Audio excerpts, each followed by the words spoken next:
ایک سلسلہ ہے شب معراج کے عنوان سے پروگرام ہوتا ہے۔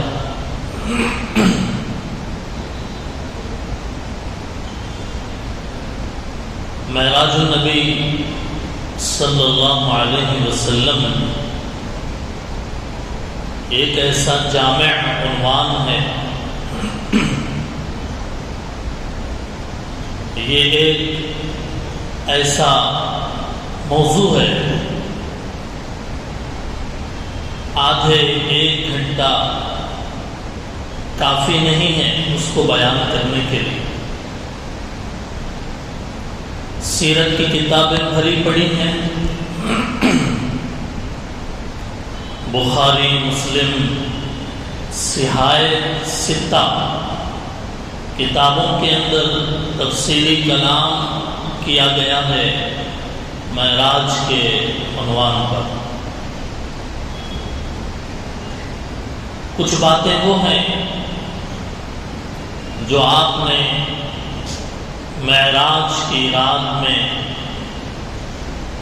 علماء اکرام سے سماعت فرمائی ہیں،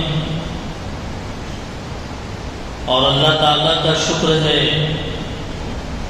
کہ اس سال نہ صرف مردوں نے بلکہ خواتین کی بھی ایک بہت بڑی تعداد نے معراج کے موضوع پر علماء اکرام کے بیانات سے فائدہ اٹھایا ہے۔ بہت اچھے فیڈ بیکس ہیں، بہت اچھے تاثرات ہیں خواتین کے بھی، کہ آج تک ہم نے اس موضوع پر ادھر ادھر سے تو باتیں سنی، لیکن باضابطہ طور پر ہمیں یہ پہلا اتفاق ہے۔ اللہ تعالیٰ کی اس توفیق پر ہم اللہ کا بہت شکر ادا کرتے ہیں کہ اللہ تعالیٰ نے یہ خیر کا ایک موقع عطا فرمایا۔ حاضرین محترم، معراج یہ کسی محض قصے کا نام نہیں ہے۔ معراج کا واقعہ محض کوئی سٹوری یا کوئی قصہ کہانی کے حد تک محدود نہیں ہے، بلکہ معراج کے پورے واقعے سے اگر اس کا عطر نکالا جائے، معراج کے پورے واقعے کو اگر سمجھنے کی کوشش کی جائے تو اس سے امت کے لیے کچھ سبق نکلتے ہیں، کچھ سیکھنے کو ملتا ہے۔ معراج کے واقعے سے کچھ سیکھنے کو ملتا ہے۔ وہی سیکھ، وہی سبق، وہی درس اللہ کے نبی امت کو دینا چاہتے ہیں کہ معراج کے واقعے سے جو سبق نکل رہا ہے اسے سمجھو اور اس پر عمل کرو۔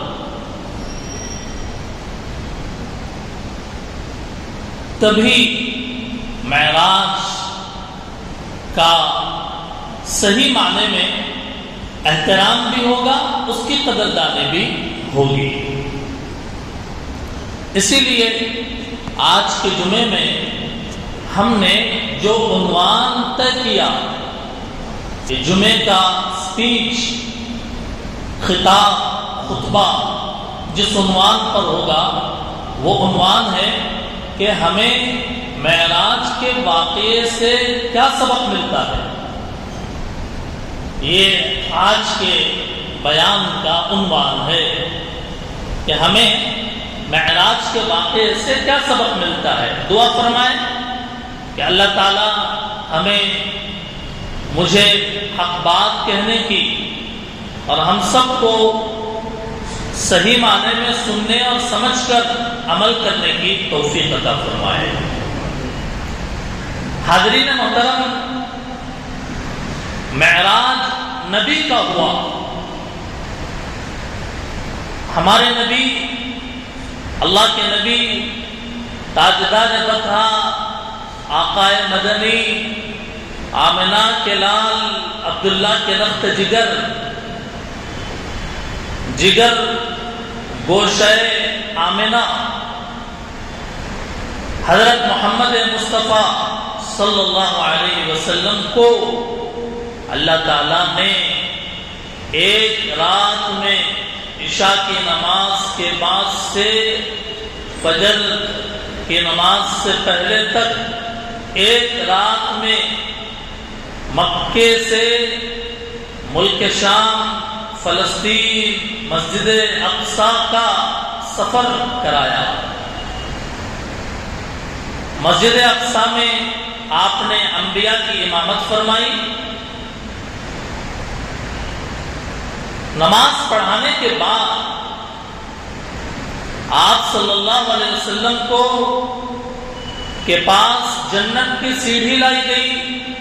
اس سیڑھی کے ذریعے سے پہلے، دوسرے، تیسرے، چوتھے، پانچویں، چھٹے اور ساتویں آسمان تک ہمارے نبی صلی اللہ علیہ وسلم پہنچے۔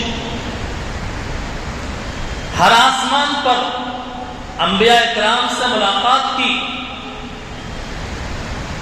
پہلے آسمان پر آدم علیہ السلام سے، دوسرے آسمان پر عیسیٰ علیہ السلام سے، تیسرے آسمان پر یوسف علیہ السلام سے، چوتھے آسمان پر ادریس علیہ السلام سے، پانچویں آسمان پر حضرت ہارون علیہ السلام سے، چھٹے آسمان پر حضرت موسیٰ علیہ السلام سے، ساتویں آسمان پر حضرت ابراہیم علی نبینا علیہ السلام سے آپ نے ملاقات کی۔ سب نے آپ کا ویلکم کیا، مرحبا مرحبا بالابن الصالح والنبی الصالح۔ مہمان کا جیسے ویلکم کیا جاتا ہے ویسے ویلکم کیا۔ آدم علیہ السلام نے کہا کہ میرے بیٹے اور نیک نبی آپ کا میں استقبال کرتا ہوں۔ حضرت ابراہیم علیہ السلام سے بھی آپ نے ملاقات کیا۔ یہ سب ملاقاتیں ہو گئی، بیت المعمور پہ پہنچے۔ خانہ کعبہ اس وقت دنیا میں جہاں ہے اس کے بالکل سیدھے اس کے پہلے، دوسرے، ساتویں آسمان کے بعد بیت المعمور ہے۔ اسی لیول میں نیچے زمین پر انسان عبادت کرتے ہیں، انسان طواف کرتے ہیں خانہ کعبہ کا۔ اوپر بیت المعمور میں فرشتے اس کا طواف کرتے ہیں، عبادت کرتے ہیں۔ فل رش رہتا ہے وہاں، جیسے یہاں فل رش رہتا ہے مکے میں خانہ کعبہ کے پاس، ویسے ہی فل رش رہتا ہے بیت المعمور میں۔ کتابوں میں ہے ایک فرشتے نے اگر طواف کیا تو اس کا دوسری مرتبہ طواف کرنے کا اس کی زندگی میں موقع نہیں ملتا ہے، اتنا رش رہتا ہے فرشتوں کا۔ حضرت ابراہیم علیہ السلام سے وہاں ملاقات ہوئی۔ اس کے بعد آپ سدرۃ المنتہا کے پاس پہنچے۔ بیری کا درخت جس کے پتے چمک رہے، عجیب و غریب رنگت کی چیزیں وہاں آپ نے مشاہد فرمائی ہے۔ اور پھر وہیں پر جنت کی ہوائیں، جنت کی خوشبوئیں، جنت کی سریلی آوازیں اللہ کے نبی علیہ السلام نے اپنے کانوں سے دیکھی، جنت کی سیر کی۔ دیکھا کہ جنت کے اندر جو بڑے بڑے گنبد بنے ہوئے ہیں موتیوں کے گنبد بنے ہوئے ہیں، وہاں کی مٹی مشک کی ہے، سبحان اللہ، گنبد موتیوں کے، وہ موتی جسے چھوٹی موتی ہاتھ میں لے کر، ڈائمنڈ ہاتھ میں لے کر آدمی دنیا میں بڑا فخر کرتا ہے، وہاں بڑے بڑے گنبد ہی بنے ہوئے، موتیوں کے گنبد ہی بنے ہوئے، مشک، سونے اور چاندی کے اینٹ۔ دنیا میں آدمی سونے کی بسکٹ لے کر فخر کرتا ہے، میرے پاس سونے کی بسکٹ ہے، 20، 40، 50 تولے، لیکن جنت کے اندر جنت کے محل، ایک اینٹ سونے کا تو دوسرا چاندی کا، سبحان اللہ، عجیب و غریب اللہ نے آرام راحت کی جگہ بنائی ہے جنت کو۔ حضرت ابراہیم علیہ السلام سے جب ملاقات ہوئی، اللہ کے نبی علیہ السلام کی کتابوں میں ہے کہ حضرت ابراہیم علیہ السلام نے کہا کہ آپ معراج کے بعد اپنی امت کی طرف جائیں گے تو میں 2 باتیں آپ کی امت تک پہنچانا چاہتا ہوں۔ پہلی بات یہ کہ سب سے پہلے آپ میری طرف سے، یعنی ابراہیم علیہ السلام کی طرف سے، میری طرف سے اپنی امت کو سلام سنائیے۔ سن لیا آپ نے سلام ابراہیم علیہ السلام کا، تو جواب بھی دینا ہے، جواب دے رہے ہیں، وعلیکم السلام وعلیکا وعلیہ السلام، وعلیکا وعلیہ السلام ورحمۃ اللہ وبرکاتہ۔ یہ دوسرا کا اگر سلام پہنچا، اس کے جواب دینے کا طریقہ یہ ہے، اے سلام پہنچانے والے، تجھ پر بھی سلامتی ہو اور ان پر بھی سلامتی ہو جنہوں نے ہمیں سلام کیا۔ وعلیکا وعلیہ السلام ورحمۃ اللہ وبرکاتہ، یہ حضرت ابراہیم علیہ السلام کے سلام کا جواب ہے۔ دوسری بات حضرت ابراہیم علیہ السلام نے کہی، آپ اپنی امت کو بتائیے کہ جنت کی زمین بہت اچھی ہے، بہت بہترین ہے، بہت عمدہ ہے جنت کی زمین، اور وہاں کا پانی میٹھا ہے، کھارا نہیں ہے۔ دنیا کے اندر آدمی کسی جگہ اگر پلاٹ خریدنا چاہتا ہے، گھر بنانے کے لیے، کالونی بنانے کے لیے، محلہ بسانے کے لیے، رہنے کے لیے زمین خریدنا چاہتا ہے تو دیکھتا ہے زمین کی مٹی کیسی ہے، اچھی زمین ہے یا نہیں، اس کا ویلیو کتنا ہے، اور وہاں پانی کھارا ہے یا میٹھا، یہ 2 چیزیں دیکھتا ہے۔ اسی لیے سائنسدان بھی جب دنیا کے اندر رہ کر تحقیق کر رہے ہیں تو چاند کے اوپر ریسرچ کر رہے ہیں، بھئی وہاں کی مٹی کیسی ہے، وہاں کی آب و ہوا کیسی ہے، انسان کے رہنے کے لیے پانی ضروری ہے، تو کیا چاند پر پانی ہے یا نہیں ہے، آکسیجن کا کیا مسئلہ ہے، چاند پر ریسرچ کر رہے ہیں، تحقیق کر رہے ہیں۔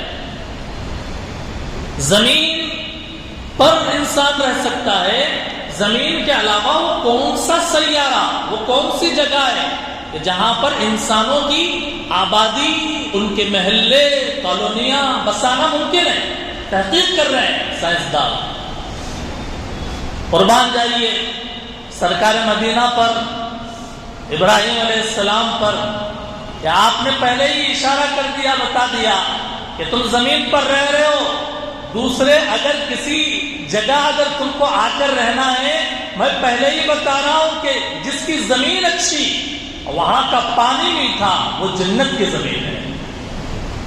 تم زمین پر رہو، جنت میں آنے کی تیاری کرو، زمین پر رہو، جنت میں آنے کی تیاری کرو، کیونکہ جنت کی آب و ہوا بالکل زبردست اور انتہائی انسانی طبیعت کے لیے بہت اچھی ہے۔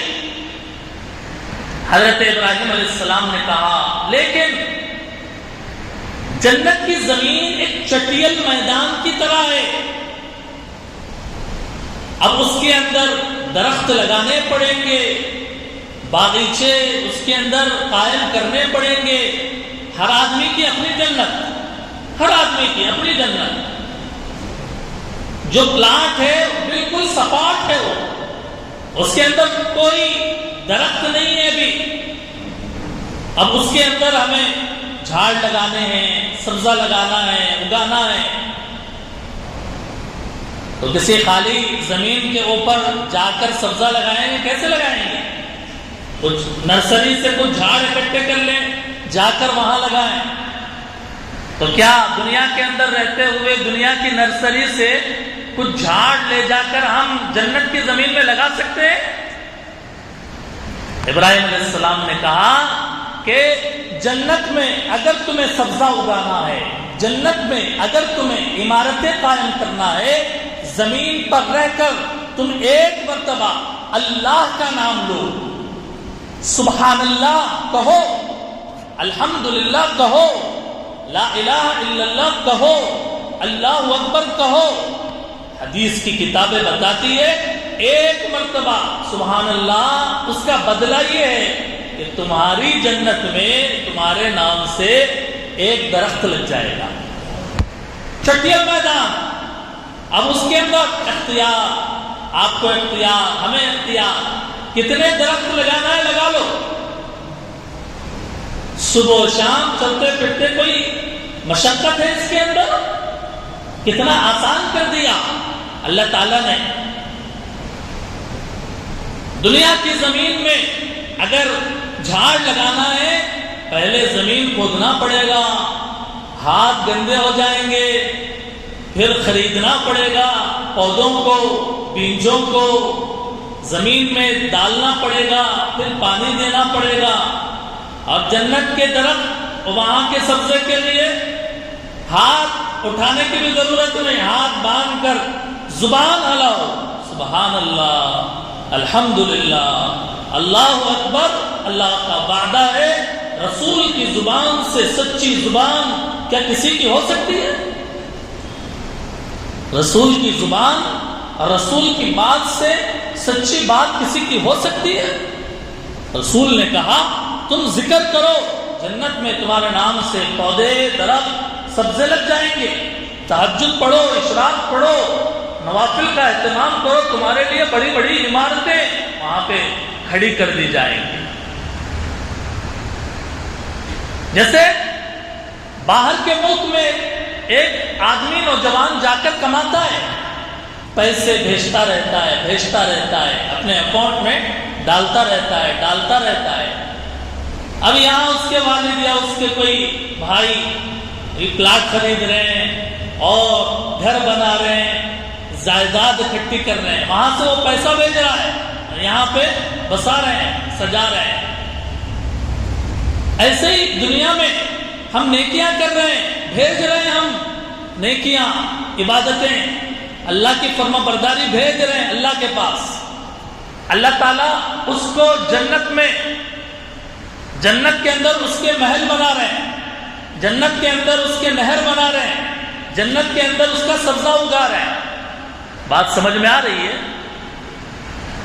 باہر سے دنیا کی کمائی جب ایک کنٹری سے دوسری کنٹری میں جاتی ہے تو اس کے متعلقین رشتہ دار اس کے لیے دنیا کی بظاہر جنت، دنیا کے بظاہر عمارتیں، دنیا کی زمین خریدتے ہیں پیسے سے۔ آخرت میں یہ گاندھی جی کا نوٹ کام نہیں آئے گا جس کے اوپر ان کی تصویر لگی ہوئی ہے، وہ نوٹ آخرت میں کام آئے گا کیا؟ کسی فرشتے کو رشوت دے دے ہوگا؟ عذاب سے بچنے کے لیے کسی جہنم کے داروغے کو پیسہ کھلا دے، جیلر کو کچھ پیسہ مٹھی میں رکھوا دے، بچیں گے؟ کچھ بھی نہیں، ردی کے ٹوکری میں ہے یہ سب پیسہ۔ آخرت کی کرنسی جنت، آخرت کی کرنسی نیکیاں. یہ نمازیں، لوگ پوچھتے ہیں نمازوں سے کیا ملتا ہے؟ ارے نمازوں سے تو جنت ملتی ہے، نمازوں سے تو سونے چاندی کے محل بنتے ہیں، نمازوں سے، نیکیوں سے، عبادتوں سے، روزوں سے، اللہ کی عبادت کرنے سے، مسجد بار بار آنے سے اللہ آخرت آباد کرتے ہیں. بات بہت آگے نکل گئی جنت کی. اب آئیے جہنم کی طرف.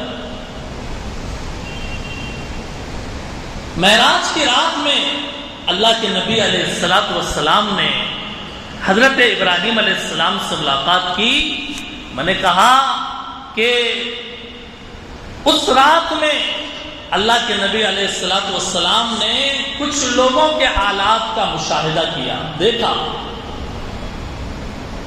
ایک قوم کے پاس سے گزرے تو دیکھا کہ جن کے بدن پر چیتھڑے لٹکے ہوئے ہیں، جن کے بدن پر چیتھڑے، اور وہ جہنم کے پتھر کھا رہے ہیں، جہنم کے کانٹے دار درخت، زقوم، زریع، وہ کھا رہے ہیں.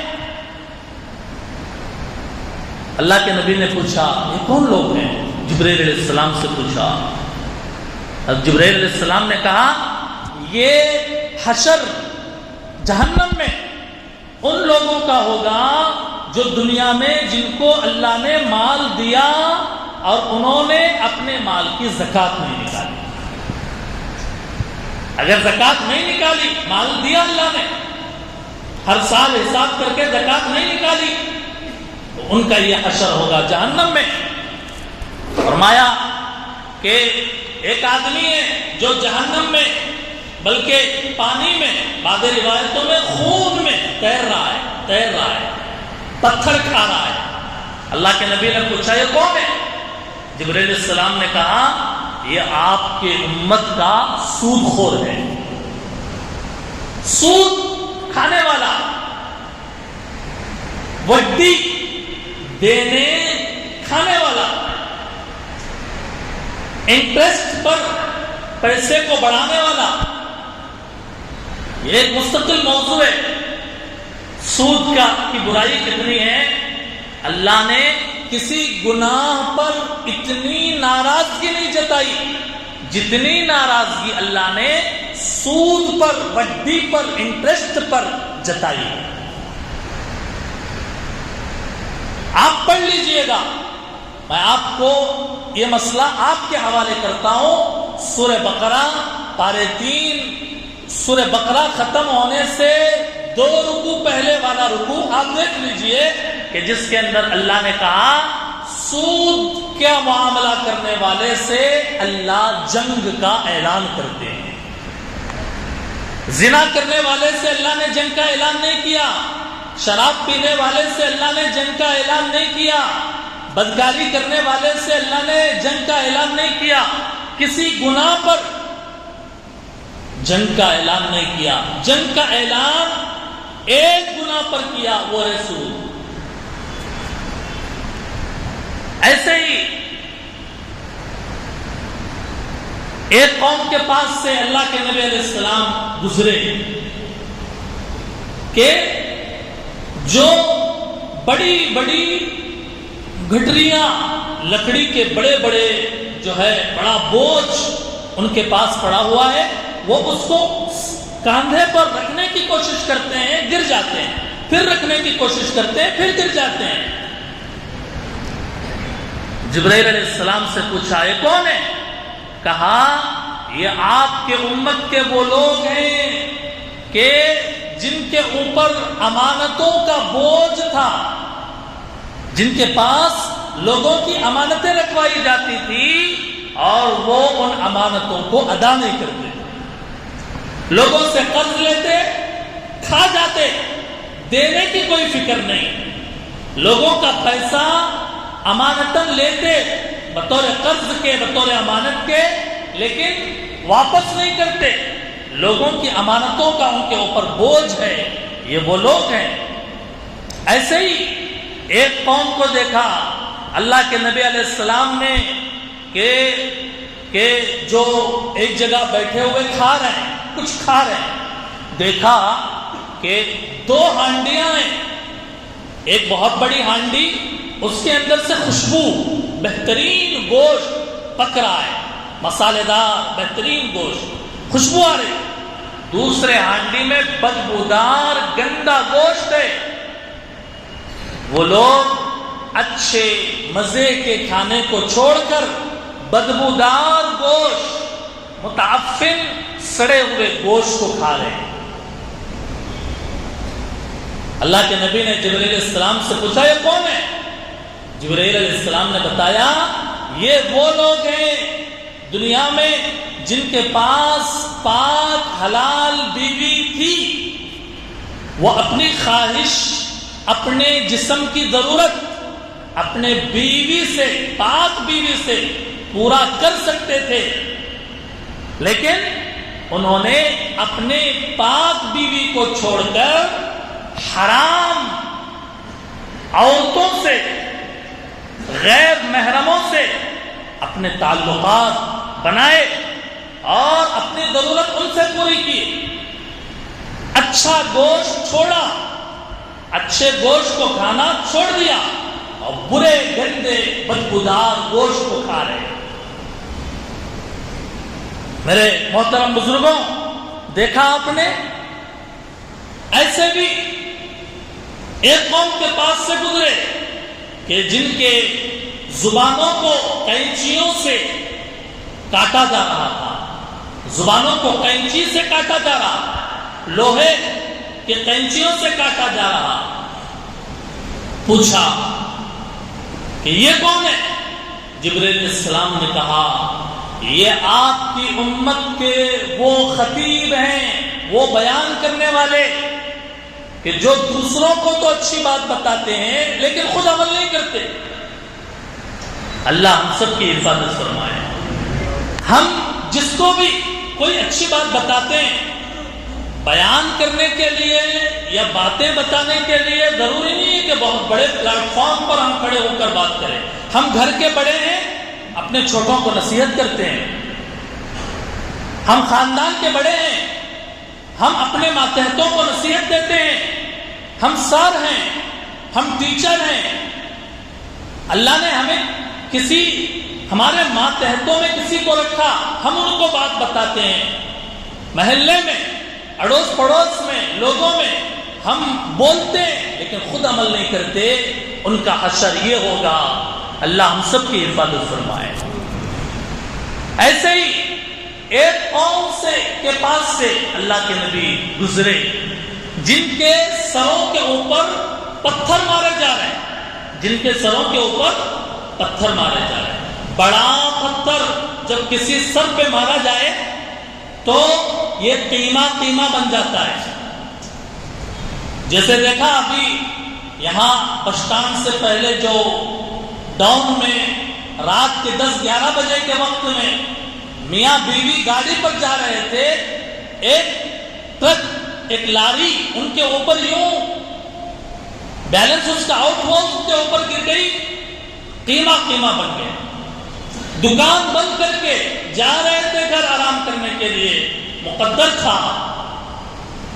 اللہ کے نبی نے دیکھا کہ پتھروں سے سروں کو کچلا جا رہا ہے اور سر بالکل قیمے کی طرح، اور پتھر دور جا کر گرتے ہیں اور ایک فرشتہ اسے لے کر آنے کے وقت تک وہ سر پھر سے صحیح ہو جاتا ہے، پھر اس پہ مارا جاتا ہے، پھر وہ عذاب ایسے ہی ہوتا رہا۔ اللہ کے نبی نے پوچھا یہ کون ہے؟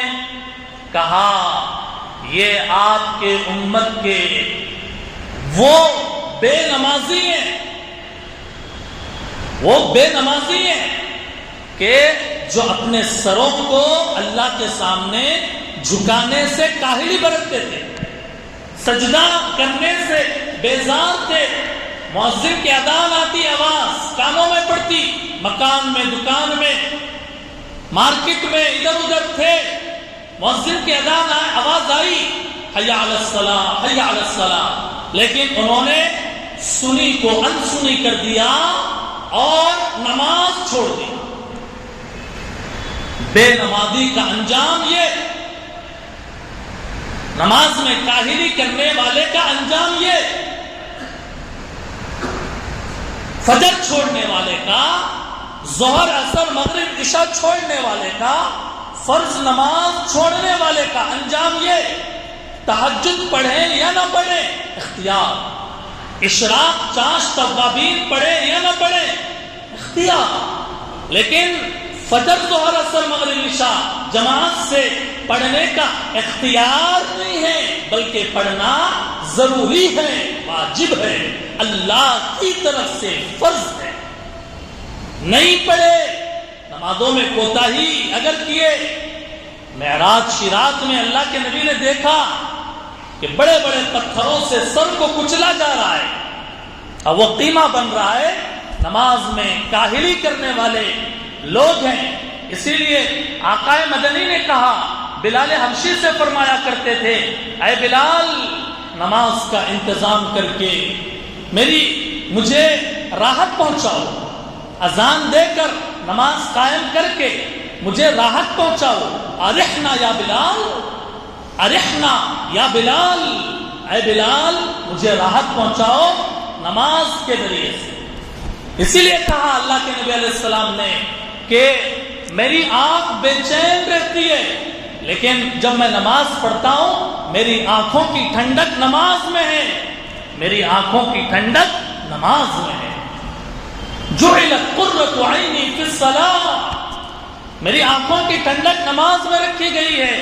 اگر کوئی اللہ کو راضی کرنا چاہتا ہے، اگر کوئی رسول اللہ کو راضی کرنا چاہتا ہے، امت مسلمہ کا کوئی مرد، کوئی عورت، کوئی بچہ، کوئی بڑا، کوئی جوان، کوئی بیمار، کوئی صحت مند، اگر یہ چاہتا ہے اللہ اور اس کے رسول اس سے راضی ہوں، پہلی فرصت میں نماز پڑھنا شروع کر دیں۔ نمازی سے اللہ خوش، بے نمازی سے اللہ ناراض۔ نمازی پر اللہ کی رحمتیں نازل ہوتی ہیں اور بے نمازی پر اللہ کا غصہ نازل ہوتا ہے۔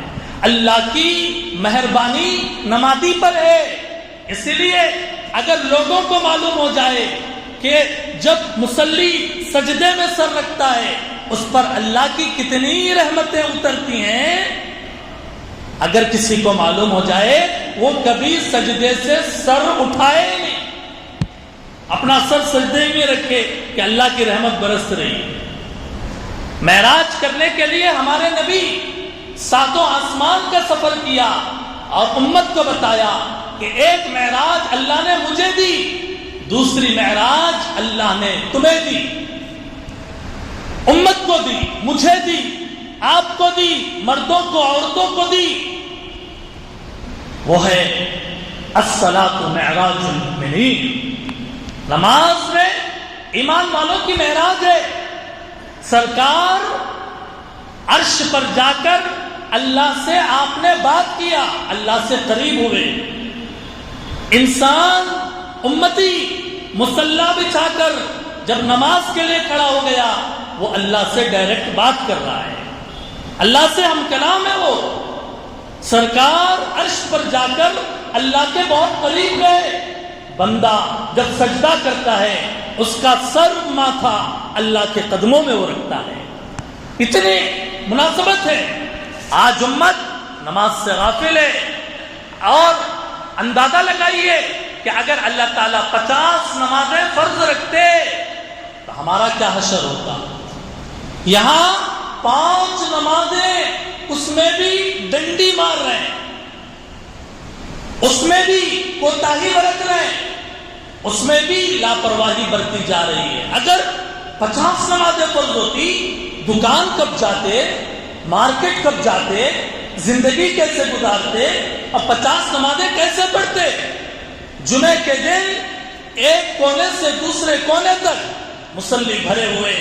کیا معراج کا یہ پیغام نہیں؟